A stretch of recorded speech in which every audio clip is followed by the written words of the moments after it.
Welcome back to the programme. I hope you're enjoying it. Thanks for tuning in. By the way, you're with the Richie Allen Show on The People's Voice. Really looking forward to talking to my next guest. He has said that we are on the edge of economic Armageddon. He said that bailing out banks has been an unmitigated disaster and claims that our governments knew this was inevitable because Japan had been doing this for 20 years and hasn't fully recovered. That's fair enough, I think.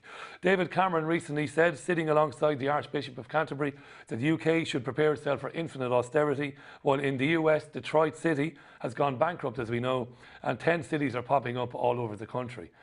Thank heaven I don't live there. You remember on Monday, former Vice President of Pfizer, Chris Martenson, was with me, and he said that we are headed for another crash, which will be worse than what we saw in 2008. My next guest is an old pal of mine from my radio days in Spain. He's an economist and wealth manager, and he's regularly seen on the mainstream media talking about these issues. I wonder what he thinks about what Chris Martenson has had to say. Jonathan Davis, welcome. Lovely to see you again. Nice to see you finally. First of all, how do you get on the mainstream media saying what you say? That's a fair question. They don't normally like guys like you. I think probably two reasons. It's an interesting question. I think probably two reasons. One, they like to give the pretense that they're not biased. And in fact, I had this debate with someone in the media just a couple of weeks ago, and I tried to get across to him, whether or not I got it, is that, you know, for every one of us who's talking realistically and what the serious issues are, there's probably 40 or 50 of those who are saying, nothing to worry about. Yeah, don't worry, right don't be thing. concerned. Keep bailing out the banks, keep bailing out countries. Absolutely. The Troika is brilliant. Because it benefits them and their organisations to say those things. Because I run and own my own firm, and I don't report to shareholders, I report to my wife, I guess. I can say what I believe. So that's the first reason. They want to give the pretense of no bias. And secondly, I'm pretty passionate about these things. So certainly some of the producers and the presenters, they want to see real passion in their programmes. Yeah, from real people who, as you said, you're not connected to any major financial institution. You work for yourself. So look, economic Armageddon.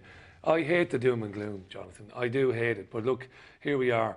You're saying, to be fair to you, you're not saying doom and gloom. You're saying that if we continue down the path we're going, that there's never going to be a recovery, pretty much. Well, it's fascinating you say I'm not saying doom and gloom. And then saying you are saying doom and gloom. Let's put it into perspective. The maths, as far as I'm concerned, don't lie, and you and your viewers, you can decide. Take the UK, for example. In the current fiscal year, 2013-14, according to the budget in March of this year, this country will borrow, that's the government on our behalf, will borrow £110 billion. That's the deficit. So just as an aside, of course, the politicians are always deliberately confusing deficit with debt. Deficit is not how much you owe. That's the debt. Deficit is how much you borrow. It's the deficit of spending to income. So spending, income, that is the deficit. So we're borrowing £110 billion a year onto the stated debt to which they admit of 1,100 billion pounds of debt. And that doesn't even account for the debt that they don't admit to, the state pension. We all want our state pension, don't we? Yeah, but there's no fund for it. There's nothing. People are going to have to work till 70 now. Well, perhaps they will, but the point is there's a promise to pay state pension, but there's no fund. So that's a debt. Civil service pensions, there's no fund for it, but it's got to be paid. Private finance initiative, the schools and hospitals for the roads for the 15 years that we had the socialists in. They wrote the most ridiculous of contracts that you and I, the taxpayers, and indeed our children, will be paying for the next generation. That amounts to £4,000 billion. Okay, so those are magical numbers. Let's now put them into terms that we can relate to. Take 7 zeros off. And if any of your viewers have got a pen and paper there, they might want to do this. An average household earns £61,000 a year and spends 72,000. So they're borrowing £11,000 a year onto existing credit card of 110,000, and they've got a mortgage of £400,000. Now that household is truly bankrupt. The government is bankrupt. The economy is bankrupt. And the terrifying thing is, it's most of the world is in the same financial position. We're all bankrupt. After 40 or 50 years of constantly rising debt because of constantly falling interest rates, so we borrowed more and more, and it therefore costs us less and less in a sense to pay the interest, so we borrowed more and more. We're now at the end point. So you tell me, either we go from here to superinflation, and then interest rates will rise, and we're toast. Or, as you said in the intro, we're Japan, and interest rates keep falling even longer, but they went into hyper-deflation for 24 years and counting. Their stock market went down 80%. Their house prices went down 80%. Now, on the one hand, that was great for the people because, to give you an example, 24 years ago, a city lunch in Tokyo was 1,000 yen. Today, it's 100 yen. But on the other hand, what it's meant is that they have laid off loads of people. They've got people literally living in parks. Living in poverty. They've got people who have lost their homes by the billio. And what have the government done for 24 years? As you said, they kept on bailing out the banks, which they said would sort out the problem. No, all that did was exacerbate the problem. So as I say, we're at the end point. Either we go to superinflation and higher interest rates, which means we're toast, or we go into hyperdeflation and we're toast. There's no way out. Now, Ben Dyson from Positive Money UK said on this programme yesterday, he said the way out of it is to stop banks creating money as debt, money out of thin air, by loaning money that doesn't exist, and then asking somebody to pay interest on money that didn't exist, so the interest itself doesn't exist. This is this used to be called conspiracy theory, but it's a fact. That's what banks are doing. But who's going to vote for that? Which politician is going to say, yeah, that's the right thing to do? Let's stop the banks doing that. I'll answer that in one moment. I think we need to say, look, the answer to the massive, massive problem, the terrifying problem in our economy and therefore our society, which will permeate not just the current generation, but the next generation, and God forbid, maybe even my grandchildren. The answer is to bring back capitalism. In capitalism, you have to let failed businesses go under, because otherwise you've got these weeds covering over the flowers, and the flowers don't have a chance to grow. So, in effect, capitalism without bankruptcy is like Christianity without hell.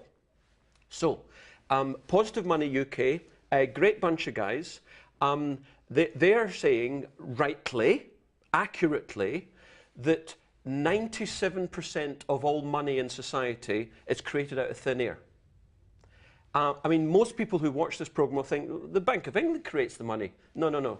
The banks, the NatWests, the Barclays, whatever, the building societies even, they create the money and they lend it out, and then you and me and the government pays interest on it. But they're not lending now, of course.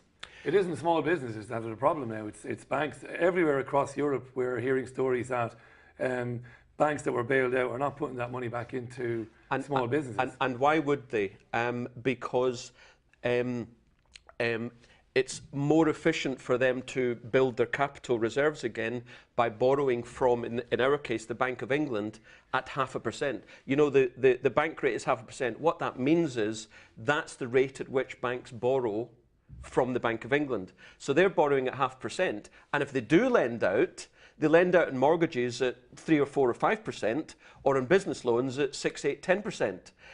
But actually, it's just as equally efficient for the banks themselves not to lend it out, but to build their capital reserves, because their capital is shot to pieces. They are holding hundreds, if not thousands, of billions of pounds of debt, which will never be paid back. Go back to your original point then. Allowing businesses to fail. Yes. It's been argued that we should have allowed banks to fail. Absolutely. And we should have allowed businessmen and women who maybe not been bankers before to come in and set up banks. I don't know, or we have credit unions in towns and cities. I used to be a member of a credit union many years ago. But bailing out banks, you're not going to get bailed out, Jonathan. You know, if your firm, I mean, your firm does well, but if your firm starts to struggle a bit, who's going to come along and give you £100,000 or £500,000? Why give it to the banks? The banks were bailed out because in the impending crash of 2007 to 2009, there were more bankers in the Treasury in Downing Street than anyone else. So obviously, they're going to give advice to the amateur politicians, oh, well, clearly what you have to do is bail us out. We saw that in America, didn't we? Well, all over the world.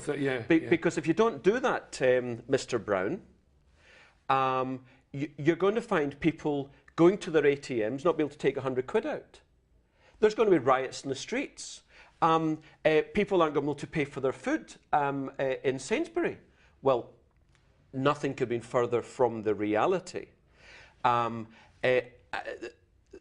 So we bailed out the banks. We gave them £1,000 billion. Yeah, it's a ridiculous amount of money. And the bonuses continued, and they continued to earn a lot of money. And at the same time, globally, the G20 in Indonesia in 2009 decided to slash interest rates. So our base rate went in 6 months from 5% to 0.5%. No doubt, for the next year or two, we got some normalization in the economy, we got some economic growth, and people had a massive sigh of relief, and everyone slept soundly in their beds. The problem is, we now owe all that money. And at some point, the piper has to be paid. And think about it. All that money, and 4.5 years later, we're still on the emergency interest rate of 0.5%, and the government is still borrowing £110 billion a year. There is no way that the recovery is locked in, as the Treasury, as the politicians, and as the Bank of England has said that it's locked in. Let's talk about Europe. Let's talk about Spain, Greece, Portugal, Ireland. Should these countries get out of the European Union and say, go and take a running jump to the Troika, the IMF, the World Bank? It was said that these countries had to be bailed out because that would shore up their position, and then they could grow from there and all the rest of it. And we know for a fact that didn't work. Greece, if they hadn't been, quote, bailed out, and by the way, it wasn't a bailout of the Greeks, it was a bailout of the banks that had loaned to Greece. If Greece had not taken those bailouts, Greece today would now owe 40 billion euros. It actually owes, for a tiny country like that, 250 billion euros. Greece is toast. It's going to be in an economic depression for 30 years at least, as indeed most of those countries. So can I ask you a question then? We get into areas on these programs here, I mentioned this to you on the phone, that maybe other media organisations won't get into. Many of my colleagues, many of the viewers of this program will believe that this is done by design. In fact, you've heard of John Perkins, the economic hitman. John used to work for the American government. He said it was his job back in the 70s and 80s, 60s even, to go into Central American countries, give them money they couldn't ever pay back because it was a natural resource grab, right? Now, you can tell me to take a run and jump if you want, right? Because you might say, this is conspiracy theory, Richie. But I tell you what, Jonathan, it has to be that. I can't see any other reason why Ireland, Greece, Spain and other countries wouldn't print their own currencies, get themselves back into some sort of shape, get their own people back to work and tell these people, go away. Printing the own currency is not the solution by itself. But it's part of it, maybe. Excuse me? Excuse me, Jonathan. It's part of it, maybe. I'm not convinced. We print our own money, but we're in shtuk. we got 1.5%. We still borrow, though. We borrow from a central bank. Yes, I know, but that's printing money. That's where it's coming from. It's just digitally printing. So it doesn't necessarily of itself help just to print money. But you asked the question, should these guys leave the euro? I think they should, but maybe not for the reasons that you're inferring or suggesting. I think they should because I think the euro is part of the move to a globalization and a one world order, a single global government, and I think that would disenfranchise most of the population on the planet. Yeah. I think the EU is a Marxist, a statist organisation which is anti-libertarianism, anti-freedom. So I think these guys should leave the EU for those sort of reasons. Yeah, but the problem is the politicians in those countries are just as statist as Marxist. So, you know, until we bring back capitalism, let businesses that have failed go under, give opportunity for personal and economic development, business growth. Greed with capitalism. You get greed, don't you? You get greed. More wants more. Great. I love it.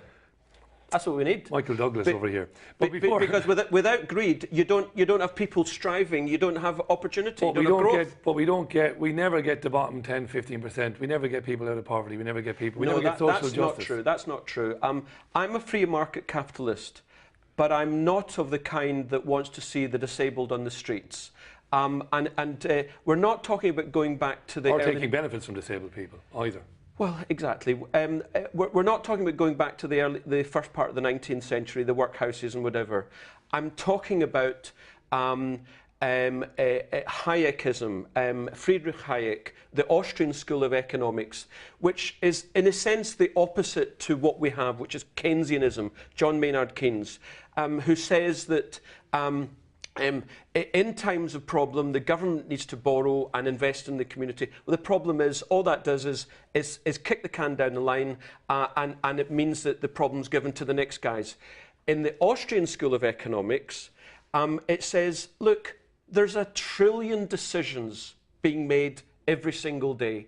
Those who believe you can plan the economy or plan society are not only in cloud cuckoo land, but they're so egocentric that it will never be good for the people in society. It can only be good for the elite. And that's what Keynesianism is. They won't say it is, but ultimately it is. What we need is liberalism in the 19th century sense. In other words, freedom, capitalism. We need to get away from the state planning everything, even the Bank of England.